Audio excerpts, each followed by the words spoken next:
Hey everybody, I'm Garrett. I'm Josh. I'm Andrew. And this is the OK Connection podcast, episode number 3. It sure is. We're talking to Meg Webb with the Blue Whale Comedy Festival here in Tulsa. That's what we're going to do. Can I make a note of, for our most loyal listeners, The two of you. right, which is you and I, Yeah. may have noticed that Andrew's not been in our previous episode. So it's Yeah. kind of weird to just throw in an Andrew without explaining that. I think he should be the mystery. You think Who is this so? Andrew? Like the whisper in the wind that just shows up from time to time. Anyway, Andrew is, he's more of our, none He of can us be have, a videographer. that's what I was going to say. None of us have titles, but he's more of the videographer of the web series. Yeah. Yeah, a little bit. yeah. You could say that. Yeah. He thinks he is anyway. Well, he's got the camera. I try to be. I don't know if I'm any good at it. So he's he's joining us in the studio today for the first time on the podcast. Yeah, how's it feel to be? We can interview you for a hot second. I feel pretty good. I've never been interviewed on the radio before. This is not the radio, it's a podcast. Well, I've It's never been. the radio of the future. There we go. That'll work. That'll work. But yeah, today we're talking about the Blue Whale and Andrew. Yes. Blue Whale Comedy Festival is the 4th year that they've had it in Tulsa. Coming up in September. Yes, and we're going to hear, some of the lineup that we've got coming up and how it's grown over the last 4 years. I'm excited. Yeah. Let's jump into it. So today we are joined with Meg Webb of the Blue Whale Comedy Festival. Meg, thank you for coming up here. Thank you guys so much for having me. Are you excited for the festival? Everything kind of going to plan so far? Yeah, so far so good. We are just, a handful of months out from the festival, which is always exciting for festival goers and nerve-wracking for festival planners. But yeah, no, everything's going good. Can you tell us a little bit like how you started the festival? Because you've been with it since the beginning, right? Yeah. How did you guys come up with this idea and say, Tulsa needs something to bring comedians in, and this is something that we don't have that we should have? Yeah, absolutely. I started working for Guthrie Green the first season that they were open, and we do every year this big kind of post-mort season wrap up. And Guthrie Green is part of the George Kaiser Family Foundation, and there's obviously lots of initiatives with the arts that the foundation wants to see every year. And I'm a comedy person. I grew up watching Saturday Night Live every Saturday night with my dad, and watched, all sorts of stand-up that parents shouldn't let their kids watch when they're little, and, was obsessed with Gilda Radner. And so, I immediately thought, well, Tulsa's got the music scene under control. We've got a great music scene in Tulsa, and there's this kind of bubbling comedy scene happening. And how do we treat our comedy scene like we treat our music scene? And so I kind of pitched this idea to do it started out actually as a night of comedy at Guthrie Green, or a weekend of comedy, some sort of a beginning of a festival out there. And we got, permission from higher ups to kind of just explore that and see what it would take to do it. And it kind of snowballed into Blue Whale Comedy Festival. So, we got a small team of people together that were excited about comedy and wanted to kind of, start seeing where it would lead. And it was myself and Stanton Doyle from the George Kaiser Family Foundation, and Eric Lieberman, who's a local guy who really loves comedy and was kind of toying with the idea of doing a comedy festival himself. So the three of us got together and started to just kind of pick away at it. Eventually, you run into little hiccups here and there when it's well, maybe the park isn't the best idea, because unless you have a massive Louis C.K. or, somebody of that scale that's going to fill that park in, that's a big space to fill. And if it's empty and weird patches, it just won't feel right. So we decided to make a move towards more of the PAC and the Blue Dome District that year. We brought in Shannon Easton to help book. She's been a longtime music person and has, booked a lot of artists, bands over the years. So we figured she'd be able to kind of transition that into booking comedy. And, that first year was good. It was rough. I mean, we really had no idea what we were doing. We just wanted to make it happen. And some of the hardest hurdles that first year were really calling some of these agencies in New York and LA and saying, we don't have anything established. We don't, nobody knows who we are. We're in the middle of the country in Tulsa, Oklahoma. Can you talk your comedians into coming out here and doing something? So, we had a couple of them be really nice to us and kind of show us the ropes, essentially. And we made our way through that first year over at the PAC. And we had Judith Friedlander and we had Matt Besser and we had a Bright Citizens Brigade. They came out and did a couple of their shows and a couple of other, good stand-ups and an after party. And, it was, okay, we got one under our belt. So that kind of was the beginning. And then it sort of just every year has kind of evolved from those roots. So. You talked about calling those agencies for the first time and how that was kind of weird at first. And now that you've got a few years of growing pains under the festival's belt, has that become easier? And have you seen more of an interest to grow in the comedy community in this festival? Yeah. So I took a trip out to Los Angeles after we got through our first year because I thought, I think we're onto something. I think we may be attacking it from the wrong angle. Maybe there's another festival we can go to and just kind of see what they're doing and if that's, easily translatable to here. So I went out to Riot LA. A good friend of mine here in Tulsa, Tate Wittenberg, had introduced me to their festival director, Abby Launder. And so she was really kind to me and let me kind of, walk around and shadow her a little bit and ask questions throughout the year. And she continues to be, somebody that we bounce stuff off of. She's on our advisory board. And, that trip out there was really kind of a game changer for me. I think that was the first time I was like, oh, the PAC might not be, that's a little too stuffy for stand up. We felt like it was, but we couldn't really put our finger on what needed to change. And, being out there, they're literally in crack dens that they turn into venues for a night. You know what I mean? In downtown LA, scary areas that if my mom knew I was walking around, going to these comedy shows, she would be out there coming to get me. But yeah, so they kept it really seedy and downtown, urban, and you were walking from, bar to bar, and, they had a couple of big shows in big theaters, and we just kind of wanted to emulate that a little bit. Tulsa's downtown, it's just taking off. So we moved the next year in 2016, and the agents became a little bit, sometimes you got to get out and see somebody face to face, you know what I mean? And so going to those different festivals in different cities is a good opportunity to do that. So you're not just some random person calling from Oklahoma. Right. And then, we moved in 2016 to the bars. We went out to Blake Ewing, gave us all of his spaces, which was really kind. We were in Fassler Hall, which actually ended up being a really cool space for comedy. We blew our after parties way up that year. We brought in Goddamn Comedy Jam to do live band karaoke with a lot of the comics. It felt completely different in 2016, which was great. And then by the time 2017 rolled around, those comics had such a good time. That's another part of it too. We want to expose our local comedy scene to the national comedy scene. We want them to be able to learn from those guys, to forge, some relationships if they can with some of those people. In 2016, we had our agents from CAA and they flew out here to come see what we were doing. So, and now they usually come out every year, which is really cool. So yeah, we treat our national comics like gold so that they go back and say I want to do that festival again, or they'll tell their friends I had so much fun out there. And that's kind of really worked in our favor at this point. So yeah, I was thinking we went the year Nikki Glazer came and saw her at the first shop at the patio, and that was such a cool atmosphere for a comedy show. So it was really cool to see it kind of shift to the bars in town and see that. And then was it last year? Last year was Ron Funches at Cain's. Yeah. Another cool venue that you wouldn't think of for comedy, but worked really well. It did. So, and Cain's is never really, that was going in and meeting with those guys after 2016 to say hey,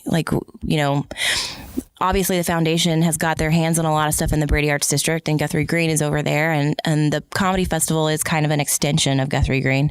We thought, let's just shoot for the moon and see if Cain's will let us do this. Yeah. So when we got permission from Cain's, they're yeah, why not? We were all right, well, we're moving to the Brady, It just made a lot of sense to move it over there, especially when you can take advantage of some place like Cain's Ballroom. And it was amazing. The Eric Andre show, I don't know if you guys had a chance to go to that last year. No, we missed that one, unfortunately. That was wild. There were kids waiting outside to get in early in the day. I knew that I liked him, and I knew that he had a pretty big following, and the Eric Andre show is really popular. But with Tulsa, you just don't know. It's kind of a roll of the dice every year when you book people. I like this person and they do really well nationally, but are they going to do well in Tulsa? And that was one of those shows that I walked in and was just okay, this works. And I looked over at Hunter and Chad, and they were giving us the thumbs up, yeah. So that was really magical. I got a little emotional, them giving us the thumbs up, this is amazing. Cain's is a great fit, and we're really excited to be there again this year. How do you go about, because you mentioned it can be difficult to find an act that maybe will go over well in Tulsa. Mm-hmm. So we watch At Midnight all the time. So a lot of the comedians that we see are on those shows. Ron Funches was one of my favorites. Nikki Glazer's on there a lot. Mm-hmm. The Sklar brothers, who are coming this year. Yeah. So is that kind of a concern, trying to find people that are well known enough that you think would be a draw for us, or do you just go, I like these people, let's bring them in? I wish so we have a board of 14 people. There's kind of a core board of directors, and then a larger board of that 14 people group that we have it out. Every year we sit there and go over what everybody's really into and who we should bring and who's really popular right now. And, obviously we don't, and not that we have anything against blue collar comedy or, the fluffy comedy or, some of these casino-y kind of shows, there's a place for all that stuff, but that's not really what we are trying to bring in. We're more about bringing in some of that kind of alt indie comedy. At Midnight is great because I feel like that's such a popular show. And those are the level comedians that A, we love them, and B, usually we can, we hope we can afford most of those guys because they're kind of on their way up to being these kind of household names. And that's such a launching pad for a lot of those people. So yeah, I mean, we go to blows sometimes in our meetings about one person is adamant about we've got to get this show or we've got to get this person. And, and then 10 people will blow holes in it. And we just go back and forth, all of us kind of doing that. And then when it comes to headliners and stuff, it's these agencies will give us a list of who's in our price range, who's in our budget. A lot of times they are people that are right in our wheelhouse, kind of what we're trying to go after. And then sometimes they're not. And we're this isn't who we are. We need you to come back to us with, 5 more people. But it's hard. It's really hard. I wish I could tell you some of the names that have come. I mean, I'll just say Chris Hardwick, for example, is somebody that we've tried really hard to get here. Oh my gosh, we have talked about him every year. Every year. Yeah. Chris could come. Well, I felt like we got really close this year, and hopefully we'll be able to make it happen sometime in the future. Oh, man. I tweeted him several times to be just come to Tulsa, man. I'll be there. I'll pay for a ticket. Yeah. If it's just me, you'll become, right? That's true. Yeah, no, exactly. I love Chris Hardwick. I think that show is amazing, and it's got such a massive following. We want to sell out Kane's Ballroom. Anytime we have a show in there, it's we want to get it as full as possible, and that's just a no-brainer in my opinion. I think everybody knows who he is and all the different things he has his hands in right now. Odds are you watch some show hosted by Chris Hardwick. Exactly. So I don't know. We'll continue to keep going after him. That'd be cool. And I had seen him at South by a couple years ago do a live tape of At Midnight, and it was so much fun. So hopefully, we'll keep our fingers crossed, and we'll keep bugging him, but eventually we'll get him. Yeah. So I mean, just people like that we continually try to get, and people, there's a nostalgia factor that we're interested in sometimes, for example, we look at a lot of other comedy festivals and see kind of who they're booking any given year. It's the same thing really with music festivals. When you see Bonnaroo or Coachella, a lot of the acts are similar that particular year, and comedy festivals tend to be that way too. Yeah. So I mean, when there's somebody like Janine Garofalo or, who's doing really well right now, Bobcat Goldthwait is another one who's doing really well right now. He's involved in a lot of different festivals, and Henry Rollins is somebody who's been kind of back and doing a lot of the different, he just did Festival Supreme. Those are people that not only do comedy people, young comedy people know who they are, but there's another generation that we're saying that's somebody that's very recognizable to them as well. So just trying to get the right mix of somebody that one generation knows and somebody that a younger generation knows too. So you said earlier that you like to get the local talent to mingle with some of the national talent. When you're looking for local talent, what's the process for them to be able to be a part of the festival? What do they have to have a certain set length, or do they just need to be funny?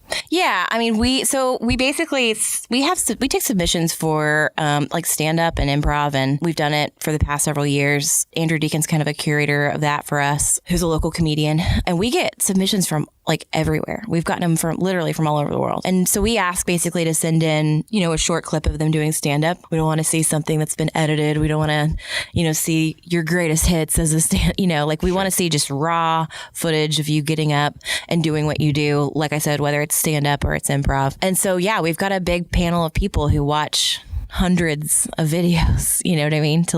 And they, they judge them in various ways, but funny is funny. It really just is. And I think, I don't think we've really had a whole lot of because I did it last year, the submission process, and it's hell. It is hours of just watching. I mean, it's fine. It's stand up. I love it. But yeah, there's some where 30 seconds in, you're ugh. And then there's some that you're just you watch the whole thing because it's just amazing. But we've never really, like I said, funny is funny. We've never really had our submission committee like fight over those. You know what I mean? I think everybody's usually in agreement basically on kind of what will work and what won't. So. But yeah, we watch every one of them. When you submit for a festival, we watch your video just so, you worry when you send in, sure, $25, $30 to submit for a festival. Like, are they even going to watch it? Like, I promise you, like that group of people watches every single video. So that's good to hear. Yeah. That'd make me feel a lot better. Yeah, for sure. Have you ever jumped up on the mic and tried it yourself? No, never. I find it terrifying. I go and watch all the time, and I really try to just sit in on some local shows. And we've brought several local comedians out to start doing some of the local music festivals and stuff too. And I just am in awe of people that can do it. I think it's one thing to be conversationally funny, like to make your parents laugh and your friends laugh, and it's like a whole other thing to do this very rehearsed, 10 minutes in front of a crowd of people. I was watching, I don't know if you guys caught the CNN comedy special that they did. It was 8 parts. But yeah, I saw about it. So I watched, most of that, and they're talking about George Carlin and how he would take a year to do a routine. And I mean, no matter what he said, no matter how he moved his arm or his body or facial expression, it was all scripted. He worked every piece of that out. And it is so much more than just getting up and take my wife, you know what I mean? Kind of yeah. So I have so much respect for people that do it. It scares the hell out of me. It is. I took a class at the one downtown that I've Comedy gone blank. Parlor. Comedy Parlor. Yeah. And who'd you take it from? Ryan. Oh yeah, right Ryan on. Green. And at the time it was during the election, and I work in news as a full-time job, so I had a lot of material then. Oh sure. So I did it. This year you had a lot of material just a few things. Like what? But leading up to it, I'm stage fright, in front of people. And so I would get up and I would struggle to do my set in front of the class alone. Yeah. And so the day of the final performance, I was in the back, everyone else was in the front, and I was the first person to go on as far as the actual build comedian. Yeah. And I was in the back going over my set. I was like, I'm going to get up there and I'm going to forget it. And I know it. And I'm just going to run off the stage and run out this building. And I have friends here, so I can't let that happen. Yeah. I mean, that'd be funny. It would be funny. That's true. Everyone would be like, I'd have laughed. All right. Way to start the show. And very so then avant-garde. I got up on there and it was almost like muscle memory. Yeah. It was a blur. I don't remember it, but I made people laugh and I said my set. But it was absolutely terrifying, and I haven't done it again. Yeah. And a goal of it was to maybe keep going, but I couldn't bring myself to do it. Even if you could get through a 5-minute set or a 10-minute set and not screw up any of your prepared, rehearsed material, you have some asshole in the front row who's drunk and screaming at you about God knows what. Exactly. I can't deal with that. Yeah. I couldn't do it. No. I would just get mean, I think, and it would just it wouldn't be funny. It would just be me berating somebody. Yeah. But if even you in did the it audience, I cringe when that happens. I know, I do too. Stop it. Yeah, but this year, again, it's grown a little more. Yeah. More and more people coming this year. Kyle Kinane is one of the people. He's the voice of Comedy Central. I didn't know that for a long time. Yeah, it's such a big deal. Yeah. And the Sklar brothers, and those are some of the main headliners. And then you have some underbilled comedians, and one of the ones that I'm excited about is Chris Rock's brother. Yeah, because Love is one of my favorite. I think it might be my favorite Netflix show. Everybody loves Love. I feel so good. people are really, I've been trying to tell people, because some of our other comics are they're really kind of burgeoning and not everybody knows who they are yet. And he's one that I feel like friends, oh no, I watch Love. I'm so excited to see him. So yeah. So is it more fun to watch some of the, I mean, obviously it's fun to see some of the bigger names agree to it, but people like him who may not be as well known, but pretty famous, is it more fun to see them and how people react to them? Yeah, because we've definitely had years where somebody's come up and they we loved them, and then the crowd didn't know who they were, and then they fell in love. I think most people know who Nikki is, but there were a lot of people the year that Nikki was there that people were I didn't know her, I had no idea, and that was amazing. She was great. I mean, part of what we have to do, because it is Tulsa, and because people know Amy Schumer's and people know, like I said, Louis C.K.'s and those kind of people, they may may not know some of these smaller names. And so we're asking people to like, trust us. Like we're curating a really great weekend of talent for you. And I promise, it's going to blow your mind. So, and we've got a bunch of those this year. Like Nick Vatterott is amazing. I think people are going to be excited to see him. Gina Brion is here. She'll be great. And yeah, I mean, there's a lot of really good kind of like burgeoning talent that's coming in this year that I think is really going to blow people's minds. So we're excited about that. Outside of the traditional stand-up shows that are coming, what other kind of specialty shows do you guys have lined up this year? I know in the past there's been like podcast recordings. So we've got these guys coming in from Chicago this year to do kind of their late brunch show that they do in Chicago. It's really funny where they include a lot of the comedians. So we're doing that this year. Last year we did kind of like, we brought in several of the comics. We did brunch over at Hey Mambo and they just kind of like went. We just gave it was like a Q&A essentially, you know what I mean? Like a panel and it was really, really fun. But this year is going to be curated by those guys, and it should be really, really, really funny. I think we're looking at doing that on Saturday this year, so we can really take advantage of the big acts that are in town, and that they can be a part of it. And then the Sklar brothers, I think, are going to do one of their podcasts as well. So yeah, we'll just kind of Town or another one. I think we're looking at Stupid Town, but I think we're still kind of working out some of the details on that. But yeah, podcasts, we'll have some, roundtables, like industry kind of panel sort of things. And again, that's really like catered to the local comedy scene. We want to obviously bring comics to Tulsa who may never come here because they just didn't realize people are into it. Sure. And we want to get them here as much as possible. But we want, like I said, we want our local scene to really like be able to just like soak all that in for a weekend. So can you talk about the goddamn comedy jam a little bit? That's the thing that we've had. And I haven't ever had a chance to go to it, but it seems like a really fun, like comedy in itself is intimate but kind of far away because of the way that you're real close to them and you feel like you're talking to them. But this seems like a way that the audience members, the comedians, can really kind of interact because it just seems like it's just so much fun and they're up singing and they seem like they get out in the crowd a little bit too. So what is that for people that may not know what it is? So this is our third year to bring them in. The first year we brought them in, we're the very first festival they ever did. Oh, really? Yeah. They had never done anything outside of LA before they did Blue Whale in 2016. So we love Josh Adam Myers. This is his brainchild that he created. They're actually on Comedy Central now. Yeah, they have a show. As much as it's like fun for the audience to watch that, like that is like the comics like love doing that. Tony Hinchcliffe did Careless Whisper last year, and it was amazing. Like, every year there's like one comic who does something that you're just like, that was life-changing. And it's a lot of the band is incredible. I mean, these are like world-class musicians that are part of this band, and a lot of guys from like the Roast Battle team are a part of it too, like Jeremiah Watkins. And so it's usually how we end our festival. It's like the last thing we do. It's just a party essentially that we throw. I mean, last year was wild. We did it at the Yeti, like out back. Yeah.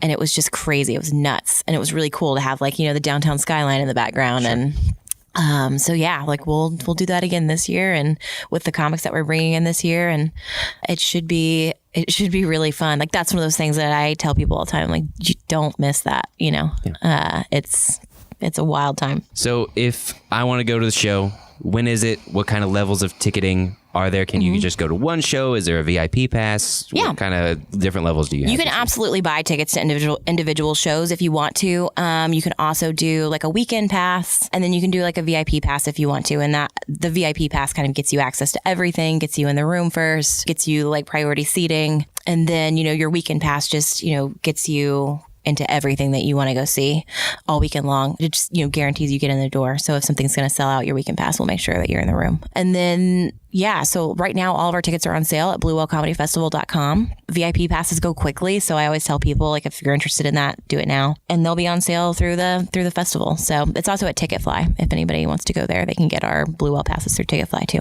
So cool. Is Moranzio Vance going to be here again?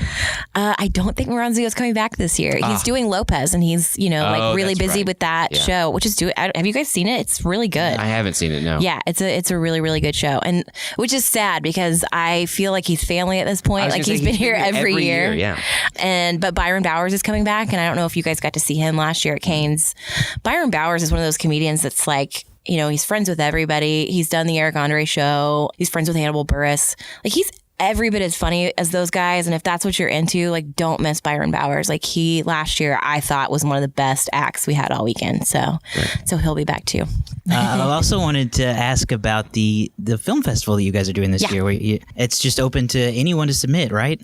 Yeah. So we just opened our submissions up through filmfreeway.com. We do it every year. It's kind of just a small, fun comedy short festival. We started out at Circle Cinema, and since we moved to the Brady Arts District, we moved it to the theater at the Woody Guthrie Center, which is kind of perfect actually, because it's about 75 seats, and we do 10 to 15 comedy shorts that get selected. We do a best of kind of award and have like a small little panel of judges. And last year and the year before, the films have been phenomenal, and those come in from all over the world too. So we just opened those up.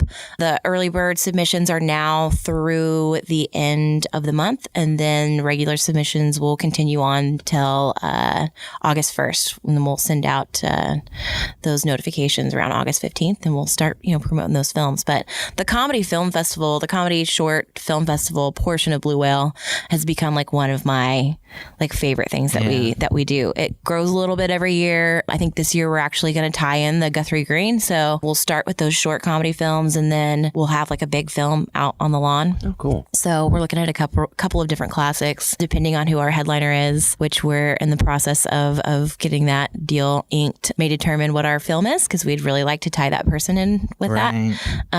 So there may or may not be like a surprise element in your movie in the lawn experience that night. But yeah, I mean, eventually it would be amazing to start featuring full-length comedy films, doing some sort of a premiere. We had discussed earlier, like Bill Hader is our big, every year we ask comedian.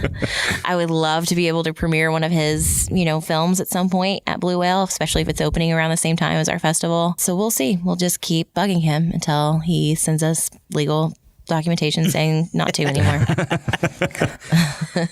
Can we expect, how many more announcements can we expect before the whole thing is laid out? Yeah, we'll have a couple more. Okay. And obviously one real big one. So it's exciting. Yeah, stay tuned. Exciting. And I'm really excited. Everyone who goes to a K&N show for the last 2 months leading up to the festival will have to stare at our Blue Whale billboard directly across the street. Oh, cool. So perfect. Deal with it. We'll be in your face for the next several months. Yeah.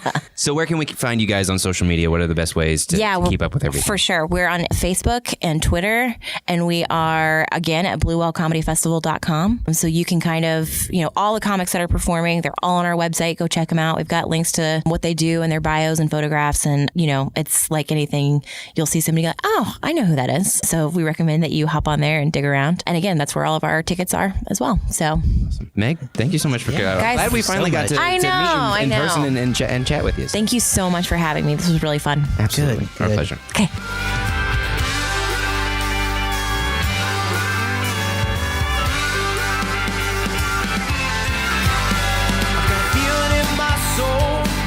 This weight has got to go, but I just won't run from my home.